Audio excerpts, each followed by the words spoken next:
Halo, kembali lagi di podcast PKHMK. Kali ini saya bersama dengan Dr. Anda Risma Situmorang, Sarjana Hukum, Magister Hukum, untuk membahas tentang kasus malpraktek. Mengenai malpraktek sangat dekat dengan kehidupan kita. Malpraktek kerap kali identik dengan kelalaian dari dokter atau tenaga medis atau apapun itu. Namun, malpraktek dan kelalaian itu dua hal yang berbeda. Untuk itu, kita akan membahas dua hal yang berbeda itu dengan ahlinya yang merupakan dokter dokter kesehatan pertama di Indonesia. Apa kabar, Kak?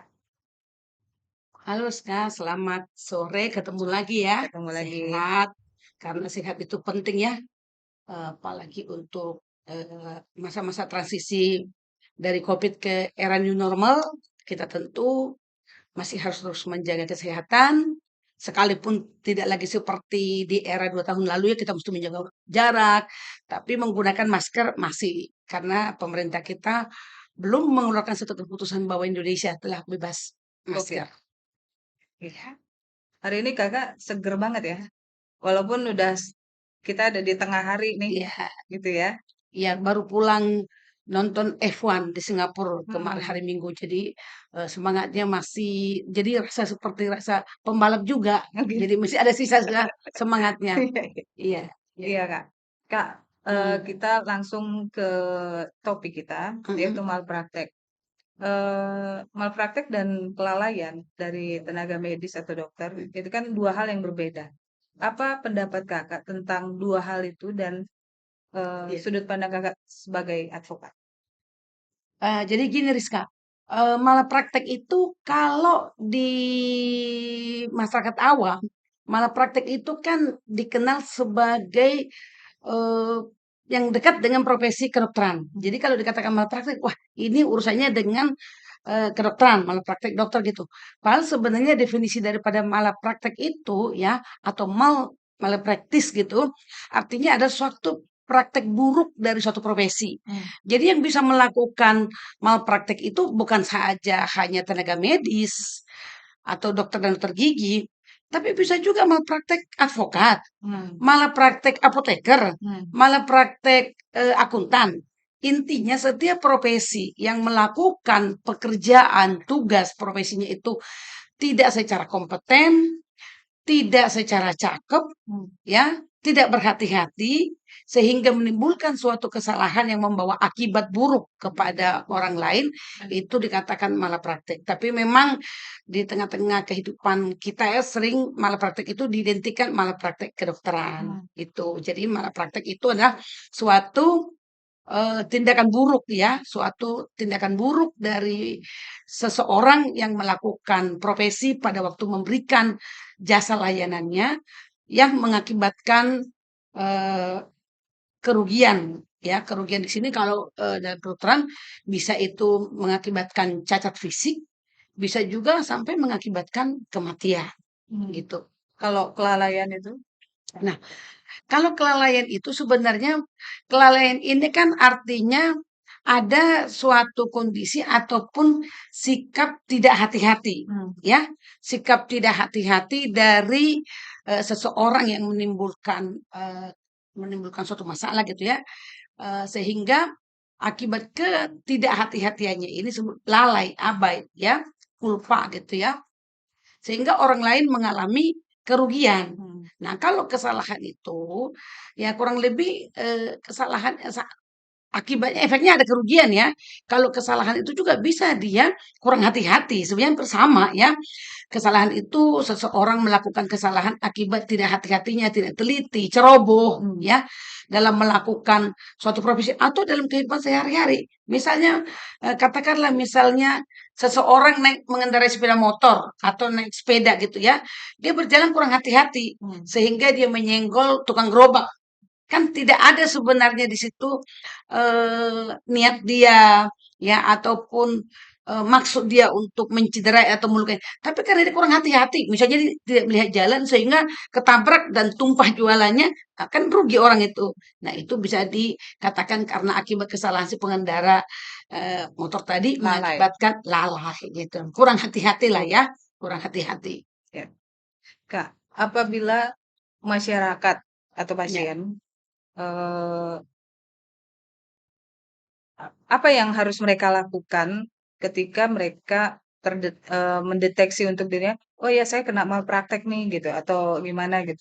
Apa yang harus pasien lakukan? Oh iya. Jadi masalah malapraktek ini memang sampai sekarang ini ya belum ada suatu kriteria yang pasti untuk bisa mudah dimengerti oleh masyarakat. Hmm. Wah, ini adalah malapraktek gitu ya dari suatu tindakan dokter ya. Ini malapraktek yang kita bahas bukan malapraktek advokat kan? Hmm. Bukan malapraktek profesi lain. Ya, Ini malapraktek tenaga medis ya, ya. pasien. Dokter dan dokter gigi ada pasien kan. Nah, pasien sebagai penerima layanan kesehatan tentu dia kan berupaya untuk memperbaiki kesehatannya, untuk meningkatkan kesehatannya supaya Hmm. dia bisa produktif gitu ya, atau supaya dia bisa sembuh kembali. Nah, tetapi di dalam menerima pelayanan kesehatan itu seringkali apa yang diharapkan tidak sesuai apa yang diinginkan, Hmm. ya. Tapi kalaupun itu terjadi, eee, masyarakat ataupun pasien ataupun keluarganya tidak bisa serta-merta mengatakan, "Oh, ini sudah terjadi malapraktik. Ini dokternya sudah melakukan suatu malapraktik medis ini." Karena ada juga yang disebut dengan resiko medis. Resiko medis. Ya, resiko medis itu berbanding terbalik itu dengan, malapraktik medis. Hmm. Ya, kalau bagi pasien atau keluarga pasti mengatakan, "Ini sudah terjadi malapraktik medis nih." Hmm. Tapi bagi si dokter dia mengatakan, "Ini resiko medis." Hmm. Nah, ini belum ada barometer yang pasti dirumuskan. Itulah yang menjadi sering, Perdebatan. perdebatan ya, tuding-menuding gitu kan. Nah, kalau hal ini terjadi, tentu seseorang katakanlah misalnya tadinya dia baik-baik saja, katakanlah seorang anak ya yang sakit perut ya, dia kan mengharapkan akan dia berobat sehingga perutnya sakit yang sakit menjadi sembuh. Tetapi oleh dokter misalnya terus dikatakan dia harus dioperasi dengan dugaan usus buntu. Nah, ternyata setelah dioperasi melalui, tindakan suatu operasi, anak ini tidak menjadi sembuh atau malah sebaliknya dia menjadi cacat permanen, ya. Nah, kalau itu terjadi tentu sangat besar kemungkinan itu pasti terjadi malapraktek, Hmm. ya malapraktek karena tadinya anaknya hanya sakit perut, mau dicek apakah ini misalnya ada dugaan usus buntu atau penyakit lain, tiba-tiba kenapa anak ini menjadi, koma, anak ini menjadi tidak bisa bangkit lagi, tidak bisa sadar lagi. Nah, itulah makanya masyarakat dalam hal ini tentu bisa berkonsultasi ya, konsultasi ke ahlinya tentu, Ya. ke ahlinya, ke advokat yang menguasai tentang malapraktek ya, hukum kesehatan, hukum medis terutama ya, yang Ya. sering punya pengalaman untuk menangani kasus-kasus malapraktek. Nanti dari berkonsultasi itu tentu si konsultan ataupun advokat itu akan membuat analisa-analisa, mencari second opinion sebelum melakukan suatu upaya hukum. Jadi ya harus datang ke advokat ataupun konsultan hukum medis yang mempunyai pengetahuan untuk itu. Gitu. Kalau menurut Kakak, kan banyak sekali nih kasus-kasus malpraktek yang satu tertutupi, yang kedua Iya, tidak iya, terekspos. iya, iya. Nah, kalau menurut Kakak, kenapa kasus malpraktek jarang berpihak kepada pasien? Ya, jadi memang itu Rizka selama ini yang dikeluhkan oleh masyarakat ya. Bahkan rekan-rekan saya advokat pun ya seperti Pak Petrus, Bang Hotman Paris sendiri pun Hmm. mengatakan itu agak sulit untuk memenangkan kasus malpraktek. Hmm. Terutama kita ketika berhadapan dengan pembuktian. Ya. Jadi mulai dari pasien itu masuk ke rumah sakit mengadakan konsultasi ya, menegakkan diagnosa sampai terjadi misalnya ada tindakan medis, semua kan terjadi di rumah sakit. Hmm. Apalagi kalau terjadi di kamar operasi, ya kan? Tentu pasien ataupun keluarganya kan tidak mengetahui apa yang terjadi. Kalau katakan diperkenankan melihat, dia nggak mengerti tindakan dokter itu sudah sesuai SOP apa tidak, sudah sesuai dengan standar profesi apa tidak. Ya. Standar profesi itu sesuai dengan keilmuan. Jadi misalnya objin, dokter mata, dokter bedah. Ya. Apakah cara-cara untuk melakukan tindakan medis atau operasi itu sudah sesuai standar apa tidak nih? Ya. Nah, ketika dilaporkan dugaan malapraktek ini ke kepolisian ataupun mengajukan gugatan perbuatan melawan hukum atau prestasi ke pengadilan, buktinya minim. Hmm. karena tentu rekam medis, katakanlah catatan tentang medical record daripada si pasien itu kan tersimpan di rumah sakit. Hmm. Untuk mendapatkan itu aja masyarakat mengeluh. Rumah Tapi sakit tidak memberikan katanya tapi boleh kan medical. Kak, hak pasien ya Oh untuk boleh, medical record. boleh Ya, ya? jadi medical record ini saya sampaikan kepada masyarakat luas ya. Di dalam Undang-Undang Rumah Sakit dan Kedokteran diatur ya, pasal 46 dikatakan bahwa dokter tuh wajib membuat rekam medis, Hmm. catatan, Dan medical record. dan boleh diberikan ke pasien Iya. itu. Nanti yang menyimpan itu adalah pihak rumah sakit. Jadi Hmm. memang itu milik rumah sakit. Tetapi isinya itu milik daripada pasien ataupun Hmm. keluarga. Jadi isinya itu jam berapa masuk, apa yang dilakukan oleh tenaga medis itu menginstruksikan apa kepada tenaga kesehatan lain, misalnya seperti perawat, itu harus tercatat. Hmm. Apabila tidak tercatat, berarti dokter tidak melakukan em, kewajibannya, berarti dia lalai. Ya itu termasuk kalau menurut saya itu termasuk melakukan kesalahan. Misalnya dia melakukan tindakan medis tanpa ada penegakan diagnosa. Nah, itu bisa kita lihat ketika catatan medical record-nya kita dapat. Nah, yang menjadi masalah selama ini tidak banyak masyarakat yang mengetahui itu. Bahkan di kalangan advokat pun nggak semua yang tahu Hmm. tentang itu. Makanya ini saya sebagai Ketua Umum Perkumpulan Konsultan Hukum Medis dan Kesehatan ya, yang sudah hampir 14 tahun berkecimpung menangani kasus-kasus malapraktik seperti ini, saya ingin membagikan supaya ada perbaikan demi perbaikan dalam pelayanan medis dan kesehatan. Dan medical record itu eh, boleh diminta oleh masyarakat. Itu yang masyarakat perlu tahu karena be- eh, ada kasus juga waktu kemarin di Jawa Barat lawan salah satu rumah Ya, sakit itu nggak boleh katanya Kak diminta rekam yang Stephen Johnson syndrome itu nah, yang saya cerita itu nggak boleh diminta ya, si rekam medisnya itu apa yang harus masyarakat lakukan? nah itu kalau sudah seperti itu ya masyarakat harus tahu di Hmm. dalam Undang-Undang Praktik Kedokteran pasal 46 dikatakan isi medical record itu adalah milik pasien ataupun Hmm. keluarga. Minta ini bawa undang-undangnya, Dan bawa nggak tunjukin perlu datanya. apa perlu bawa lawyer atau surat permohonan. Harusnya pihak rumah sakit memahami bahwa isinya ya, bukan medical record-nya bukunya dibawa, tapi isinya dia harus diberikan. Jadi dikasih catatan atau ringkasan, resume, resume. Nah, dari situlah kita tahu ada kejanggalan apa tidak Hmm. pada waktu saat penanganan. Dari kejanggalan itu kita bisa melihat, oh ini tidak normal ini Hmm. penanganannya. Oh ini ada sesuatu something ini. Nah itulah kita mencari second opinion ke dokter lain yang sama dengan eh, kolegiumnya sama dengan yang dokter menangani. Mata ke dokter mata tentunya kan. Dokter bedah tentu kita berkonsultasi kepada dokter bedah. Itu jadi ya masyarakat harus tahu itu adalah hak daripada pasien untuk mendapatkan isi rekam medis. Hmm. Itu ilmu baru lagi tuh buat kita tuh. Oh iya, Karena iya perlu kasih tahu sama teman-teman ya, kalau nanti ada mengalami kesulitan boleh datang ke PKHMK. Nanti kita ya, kita apa? Kita ladenin lah, nanti kita informasikan. Kak, malpraktek itu persepsi masyarakat itu kan identik dengan pidana, Oh ya gitu kan? ya. Tapi Iya, kalau iya, misalnya korbannya si pasiennya meninggal iya, atau apa, pasti keluarga ahli waris atau iya, keluarganya itu ingin mendapat ganti rugi iya, atau apa. iya, Itu kan perdata. Nah, iya, bagaimana Kakak melihat dua hal pidana dan perdata iya. ini? Jadi pertama gini ya, Rizka dan juga kepada masyarakat Indonesia yang saya cintai seluruh tanah air, kalau malapraktek ditinjau dari sudut ada tiga hukum administrasi mengakibatkan bisa dicabutnya SIP surat izin praktek dokter dari hukum pidana yaitu tentu kalau hukum pidana kan nanti jika terbukti dokter yang melakukan malapraktek maka akan ada hukuman secara pidana kan apakah hukuman penjara ataupun hukuman dalam bentuk lainnya gitu ya. Tapi kalau dalam perdata akibat hukumnya maka yang melakukan malapraktek itu dihukum untuk memberikan sejumlah ganti rugi Hmm. ya sejumlah ganti rugi. Nah, kalau perspektif saya begini, dokter itu kan sejatinya tidak ingin dia menciderai, Hmm. sejatinya dia tidak ingin melukai, apalagi mau mengakibatkan meninggalnya pasien. Hmm. Niat dia kan mau menolong sesuai dengan Sumpah Hipokrates, menyelamatkan jiwa pasien.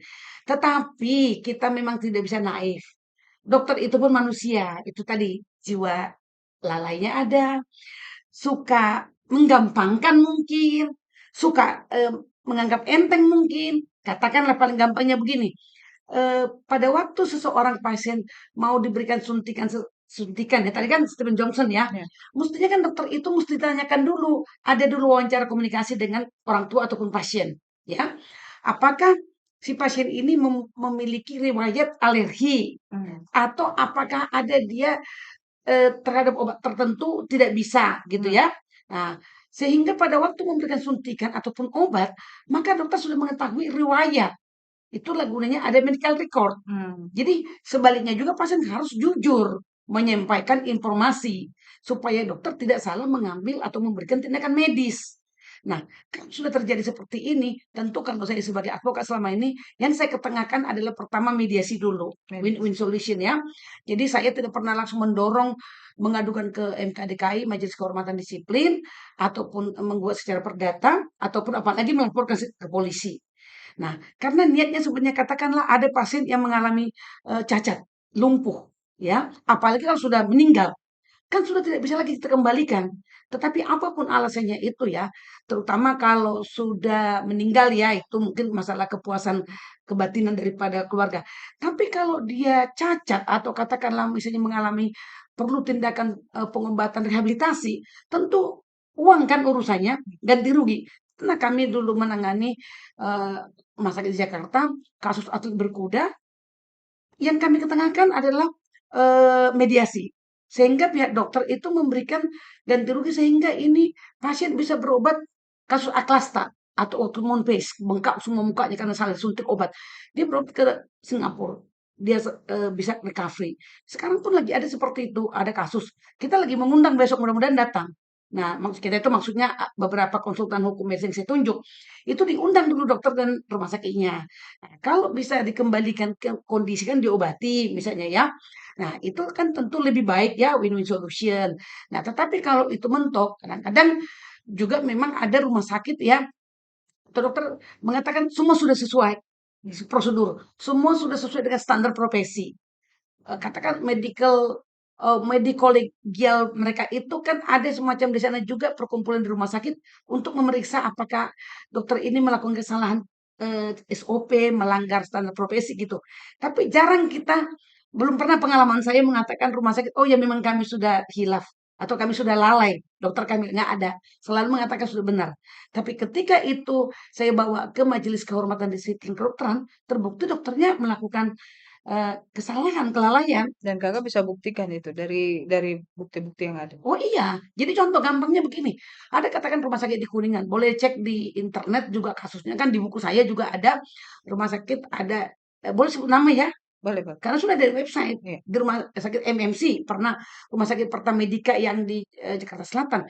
Itu awalnya dikatakan bahwa seorang ibu meninggal ini melahirkan di meja operasi itu emboli air ketuban. Hmm. Nah, saya sebagai advokat tentu pikir apa ya emboli air ketuban. Saya tanya kepada dokter yang objin, SPOG. Nah, spesial objin kan. Nah, dari wawancara itu dijelaskanlah kalau dia emboli air ketuban itu sangat cepat naiknya udara ke ininya, ke jantungnya ya, sehingga akan meninggal. Padahal saya cerita bahwa rumah sakit dokter itu masih minta persetujuan suami untuk angkat rahim, untuk mencari darah saat itu.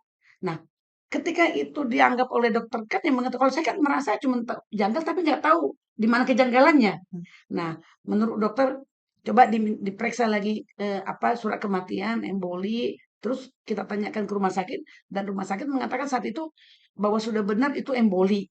Divisum lagi nggak?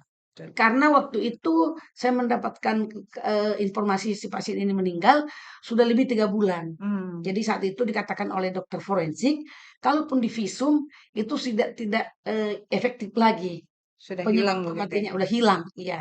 Jadi saat itu, karena saya sudah berpikir, dengan pembuktian pakai, visum et repertum sudah nggak bisa, maka saya jadi bagaimana? Itulah kali pertama saya mengetahui adanya Majelis Kehormatan Disiplin Kedokteran. Ketika menangani rumah sakit MMC di Kuningan, seorang ibu meninggal di meja operasi, dikatakan emboli air ketuban, ternyata bukan. Hmm. Nah, ternyata ada beberapa kelalaian dilakukan oleh dokter. Dan ini dokternya ketika dicabut STR-nya oleh Konsil Kedokteran Indonesia, dia praktek lagi dan menimbulkan juga akibat yang sama, meninggal. bayi secara waterboard lahir dalam air. Itu gimana, Kak? Kasusnya Kan berarti 2 kali dong? 2 kali dan meninggal. Artinya, Ya. Kakak pada saat itu ada terbersit nggak? Ini harus harus ada efek jerah Oh nih buat si iya, dokter ini. saya sampai sekarang pun sangat protes kepada Konsil Kedokteran Indonesia. Konsil Kedokteran Indonesia ini kan di bawah presiden. Dibentuk berdasarkan Undang-Undang Praktek Kedokteran Nomor 29 Tahun 2004. Jadi dia dibentuk 2006, berapa tahun itu? Cukup lama ya. Nah, mungkin kurang pengawasan dari presiden ataupun yang ditugaskan untuk itu, sehingga tidak ada yang mengontrol Konsil Kedokteran Indonesia pun.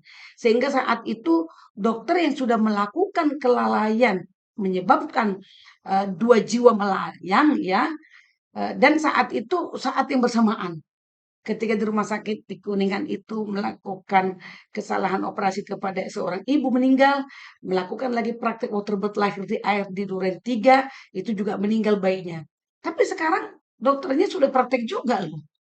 Dan tidak ada pernah mencabut eh, STR, STR itu surat tanda registrasi ya, sebagai syarat untuk mendapatkan SIP. Tidak pernah dicabut permanen sampai sekarang, boleh cek di MMC atau di mana mungkin masih praktek juga dokternya. Itu saya sangat sayangkan ya, karena pada akhirnya apa yang saya upayakan dan perlindungan terhadap eh, pasien terhadap oknum ya, saya mengatakan oknum, nggak semua lah.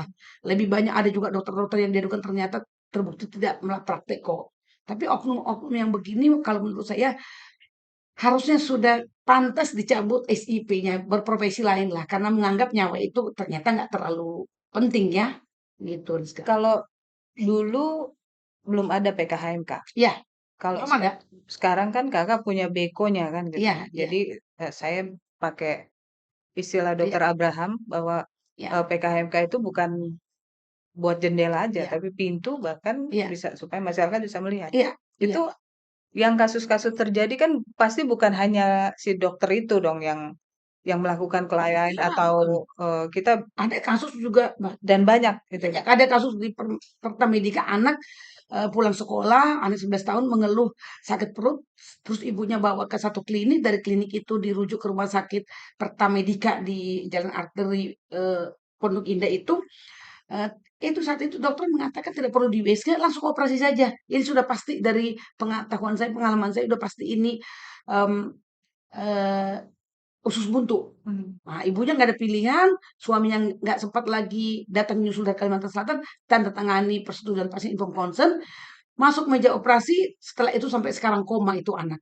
Kejadian tahun 2010, berarti Wah, 12 tahun. 12 tahun Itu koma. anak koma, tidak perlu berdiri lagi, duduk pun nggak bisa lagi, tapi dia terus berkembang secara fisik, batang otaknya menurut dokter RSPAD Persarap sudah tumpul, sudah tidak mungkin lagi untuk kembali bisa seperti sedia kala. Nah, itu kalau misalnya kita berbicara, pribadi Kakak sebagai advokat Ya. ya, itu kan ada pemberian bantuan hukum cuma-cuma atau pro bono. Oh, ya, Nah, ya, ya, ini ya. apakah PKHMK dalam hal ini, Iya, iya. eee, ada, misalnya gini, untuk melindungi masyarakat Indonesia kan Iya, iya, belum pernah ada nih, Kak, yang berpihak ke masyarakat iya, seperti Kakak sekarang ini. iya, iya, Karena kesibukan dan karena juga PKHMK baru 1 iya, tahun, iya, iya, mungkin, belum terdengar sama masyarakat, banyak terdengar kan. Nah, iya, sekarang iya, mungkin, eee, masyarakat bisa bisa tenang karena iya, ada iya, PKHMK iya, gitu, Kak. Nah, itu apa yang akan dilakukan PKHMK nanti kalau seandainya ada masyarakat iya, yang iya, berkeluh kesah ke sini terkait dengan iya, iya. oknum-oknum dokter itu? Oh iya, jadi benar Rizka, kami ya, terutama saya yang berangkat dari keprihatinan saya terhadap kasus malpraktek ini, mendirikan perkumpulan konsultan hukum medis dan kesehatan 1 tahun lalu ya, pas masa COVID itu, eee, ada efek positif saya lihat. Mhm. Dulu-dulu saya bisa menang perkara perdata itu tidak ada ahlinya, bahkan saya hampir frustasi. Mmm, Ketika dokter mengatakan, dokter objin tentunya dihadirkan oleh dokter. Saya kan membela pasien yang tadi waterbird itu sama ibu-ibu yang meninggal di operasi. Mengatakan, "Oh, tidak mengapa, darah itu boleh ditransfusi tanpa perlu di-screening, perlu dites," katanya. Saya mengatakan, "Kenapa kita mesti ada PMI? Bukankah itu tujuannya untuk men-screening dulu, mensterilkan darah, untuk dipastikan darah itu sehat dan bisa ditransfusi?" dokter tetap mengatakan dalam keadaan tertentu steroid diutamakan. Saya mengatakan, dokter ahli, ini elektif, bukan bukan operasi mendadak ataupun elektif dan satu lagi operasi elektif dan satu lagi apa istilahnya itu. Jadi kalau elektif itu adalah operasi yang direncanakan, bukan operasi mendadak. Hmm. Kalau operasi mendadak saya setuju ya, daripada tidak berbuat harus menyelamatkan pasien, boleh dokter ahli. Tapi saat itu tetap dokter mengatakan meskipun ibu ini sudah memilih tanggal Kartini 21 April untuk hari melahirkan anaknya, tetap dikatakan boleh mentransfusi darah tanpa perlu screening dulu. Hmm. Kalau begitu kan kita frustasi ya. Nah, frustasi kita sebagai pembela juga. Tapi ya karena meskipun hakim memang belum mendalami hukum medis ya, hukum kesehatan terutama karena belum ada pelatihan lah khusus itu ya. Tapi kan bisa saya pakai saat itu unsur dalam perbuatan melawan hukum itu ada namanya patiha, kepantasan, kehati-hatian dan ketelitian dari seorang melaksanakan profesi. Ya kalau memang hati-hati melakukan operasi, kenapa ini meninggal? Kenapa darah nggak disiapkan dulu? Saya pakai analogi seperti itu. Kalau memang ibu-ibu ini potensial karena 4 kali melahirkan operasi, harus suatu saat nanti dia butuh darah, kenapa nggak dipersiapkan di standby-kan di bank darah atau di PMI?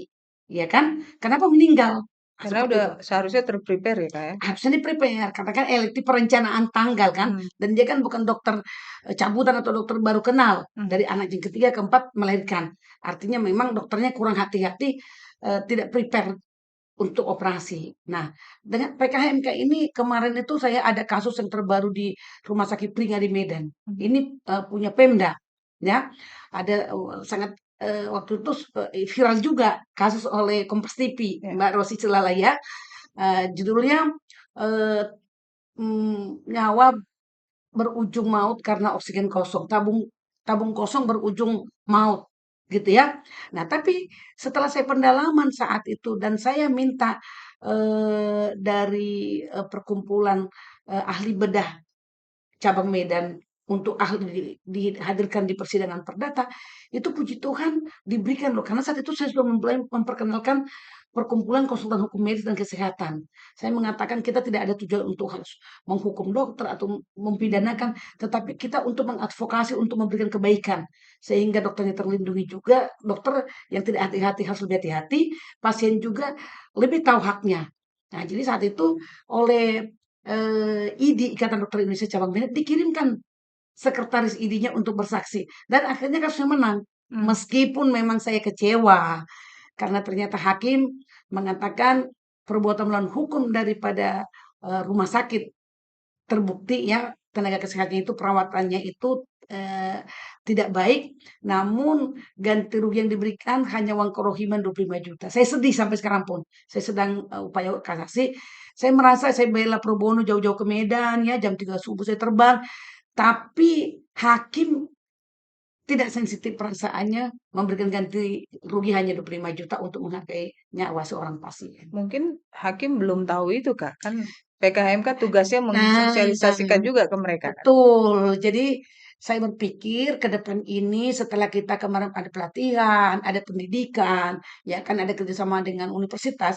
Ke depannya ini kami akan segera Sosialisasi. mensosialisasikan ke pengadilan-pengadilan, ada amicus curiae, sahabat peradilan gitu ya. Hmm. Sehingga kalau memang ada kasus-kasus menyangkut medis dan kesehatan, hakim bisa nanti mengarahkan atau memberikan informasi minta ahli dari PKHMK, Hmm. ya kan?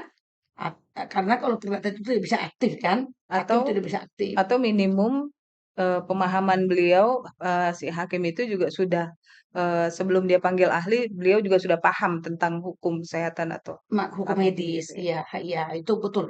Itulah satu fakta, satu bukti saya bisa mengatakan penegak hukum lainnya ini masih perlu disosialisasikan, diadvokasi tentang hukum medis dan kesehatan.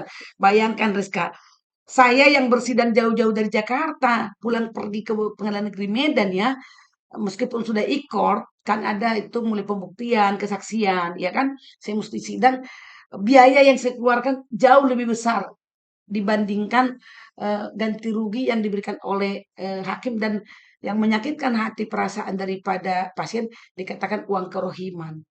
Ya. Padahal yang terbukti perbuatan melawan hukum, mestinya ganti rugi atas kesalahan. pihak, tenaga kesehatan rumah sakit kan. Nah, tapi itulah memang masih butuh perjuangan untuk terus memperkenalkan hukum medis dan kesehatan, supaya muncul, apa namanya, rasa keadilan masyarakat itu, eee, terpenuhi ya, atau ya katakanlah tidak terpenuhi, minimal keadilan diharapkan itu, bisa didapat gitu. Kak, beberapa tahun lalu Kakak kan menang Iya. kasus Prita ya. Oh, iya iya iya, iya iya iya. Itu bukan berarti Kakak tidak punya perasaan ke si pasien atau Prita kan gitu. Iya Tapi di sini Kakak mau memberikan pemahaman hukum bahwa iya ini loh hukumnya yang benar kan gitu. iya. Waktu itu apa yang terjadi sih Kak? Oh, jadi iya mengingatkan saya kembali ya, kita juga pernah konferensi dan itu sangat viral ya, yang pada akhirnya kasusnya itu dikenal menjadi berita koin ya, Ya. mengumpulkan uang, tapi nggak tahu sampai sekarang koinnya udah dikemanakan, hampir 1 miliar loh, Hmm. 900 juta. Jadi itu beda Rizka. Jadi saya memberikan pemahaman juga kepada masyarakat juga. Kasus yang dialami, Prita lawan dokter dan rumah sakit Omni, saat itu bukan malapraktik. Hmm. Jadi sebenarnya itu ada ketidakpuasan. Nah, ini nanti cara berkomunikasi, cara menyampaikan ketidakpuasan pasien pun harus sesuai dengan tata cara. Ada Diatur dalam undang-undang rumah sakit ada. Apabila, pasien merasa tidak puas, dia dapat menyampaikan secara lisan dan tertulis, hmm. ya kan. Nah, tentu kalaupun tertulis, tentu kan kita tahu berarti kan ditujukan kepada direksi rumah sakit atau langsung ke dokternya. Hmm. Nah, saat itu yang terjadi pelanggaran undang-undang ITE, informasi, eee, transaksi elektronik ya. Tapi saat itu lagi baru-baru mulai dikenal masyarakat ya. Jadi saya nggak tahu waktu itu bagaimana terus terjadi berita itu dipanggil, kita lapor ke Polda ya. Awalnya kita manggil Prita untuk mediasi. Kami sebagai kuasa hukumnya Dokter, Grace, Dokter Hengki saya masih ingat dan direktur rumah sakit memanggil baik-baik untuk dimediasikan, dipertemukan. Ya, minta maaf. Saat itu yang diminta hanyalah minta maaf. Ya minta maaf memang di media massa. Nah, di media beritanya nggak hadir, akhirnya diberikan somasi tidak hadir juga, lantas dilapor ke Polda Metro Jaya. Pada Hmm. waktu dilapor, waktu itu menggunakan saat itu saya ingat menggunakan KUHP ya, Undang-Undang Pencemaran Nama Baik, Perbuatan Tidak Menyenangkan. Nah, tapi saat itu oleh jaksa dikembalikan berkasnya ke Polda. Lantas oleh Polda tambahkanlah pasal 28 Undang-Undang ITE, ya kan, Undang-Undang Informasi Transaksi Elektronik kan. Karena saat itu Prita menginformasikan ketidakpuasannya itu kurang lebih kan katanya, "Saya sepanjang malam disuntikin untuk mendapatkan pasien." Hmm. Nah, jadi yang diinformasikannya itu kan adalah hal yang tidak benar. Sepanjang malam disuntikin untuk mendapatkan pasien, gitu kan. Padahal, saat itu Prita dirawat pun atas indikasi medis. Hmm. Memang panas tinggi, punya bayi, sehingga harus dirawat dan setuju. Tanda tangan pasien kan informed consent setuju dirawat. Nah, saat itu terjadi ketidakpuasan selama perawatan, minta hasil, cek trombositnya.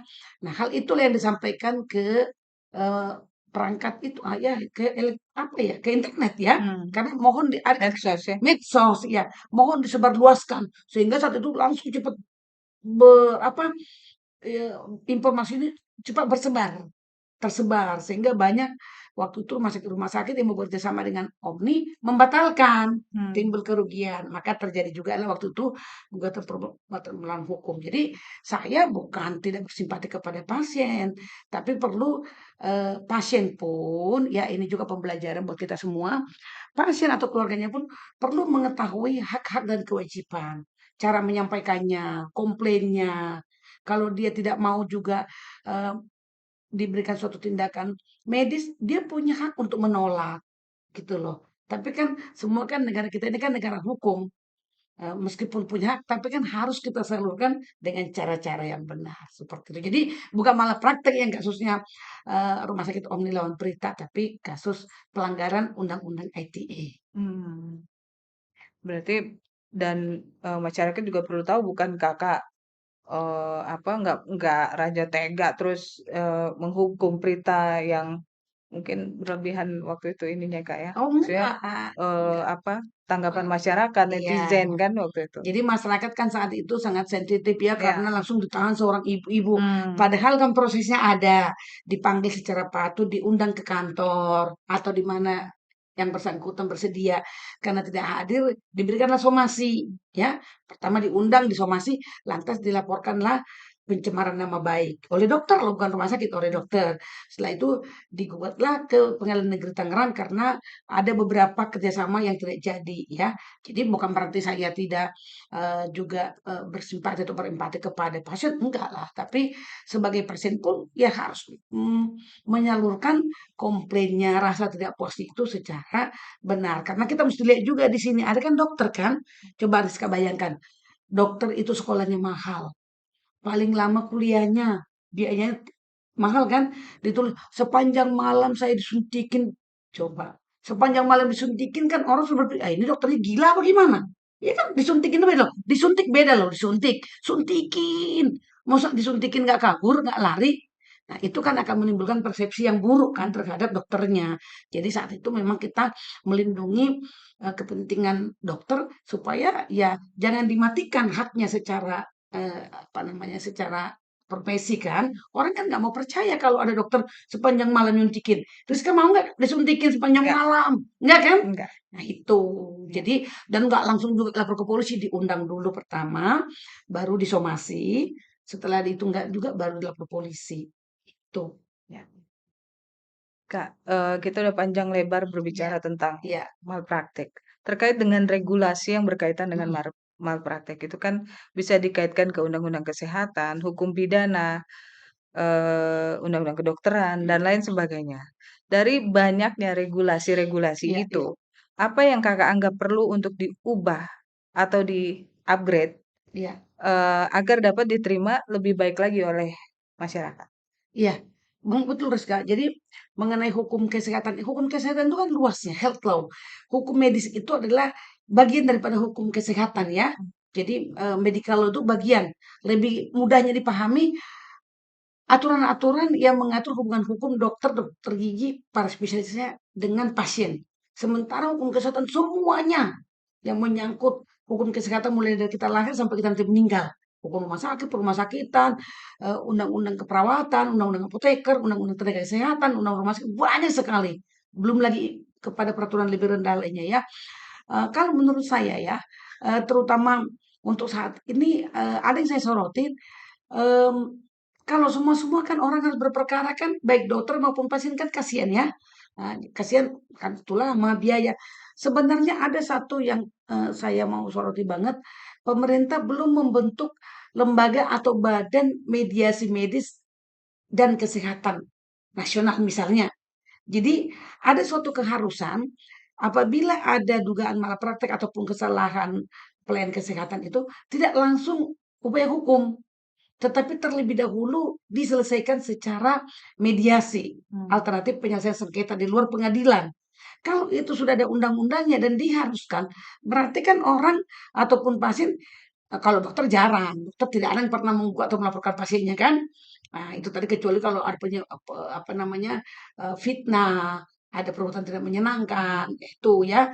Tapi lebih banyak pasien kepada dokter dan rumah sakit. Nah, kalau udah dibentuk suatu lembaga ataupun badan mediasi ya, yang sifatnya wajib ya, yang sifatnya itu kalau sekarang itu dikatakan dalam undang-undang undang-undang kesehatan ya dikatakan setiap kesalahan dilakukan oleh tenaga kesehatan itu harus terlebih dahulu dimediasikan. Hmm. Tapi harus terlebih dahulu hanya kalimat pasal undang-undang. Bagaimana caranya? Lembaganya mana? Belum ada. Ya kan? Atau contoh kalau di pengadilan nih, kita kan beracara di pengadilan. Sudah ada SEMA tentang mediasi. Hmm. SEMA nomor 1 tahun 2016.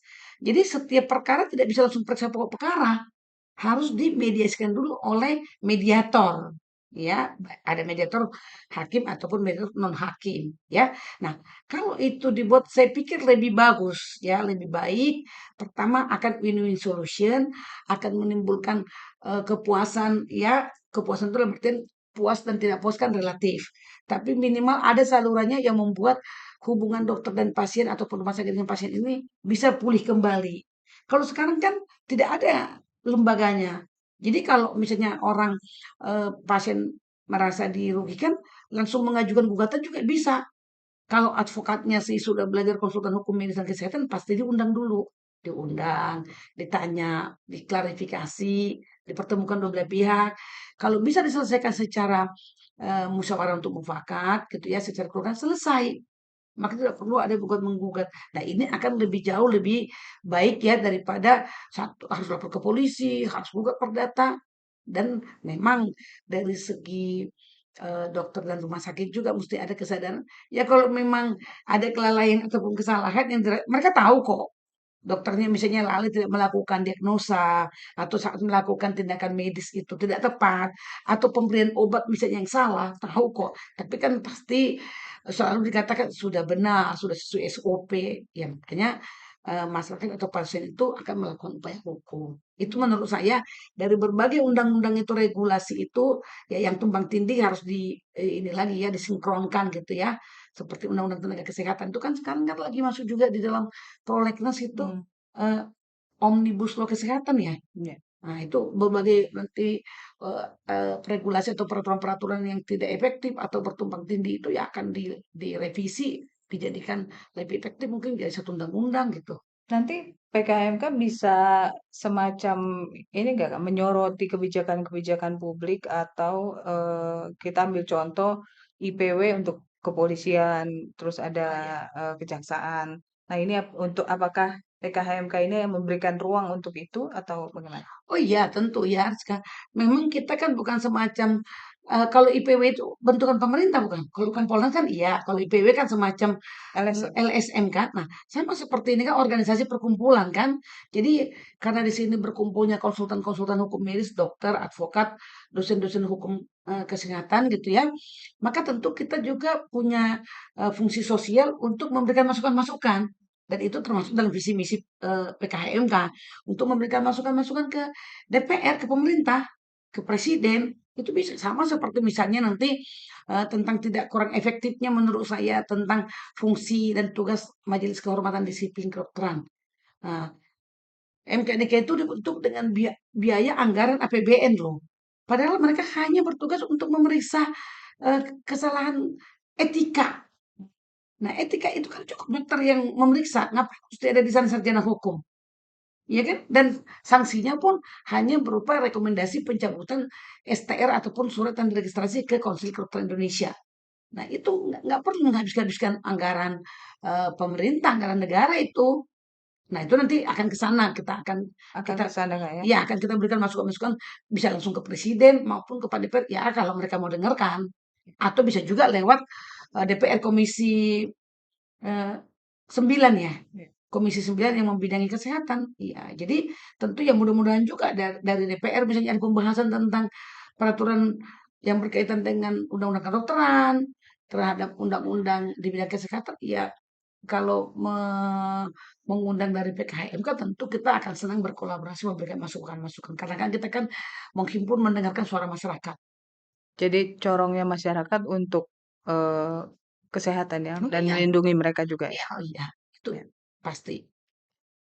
Oke, terima kasih Kakak. Ini Terima banyak kasih. sekali yang kita dapat, masyarakat juga Ya, jadi tahu apa ya, bedanya, terus ya, apa yang harus dilakukan itu ya. tadi. Terima kasih Kakak Baik, waktunya. Kak Rizka. Selamat sore. Selamat sore ya semua ya.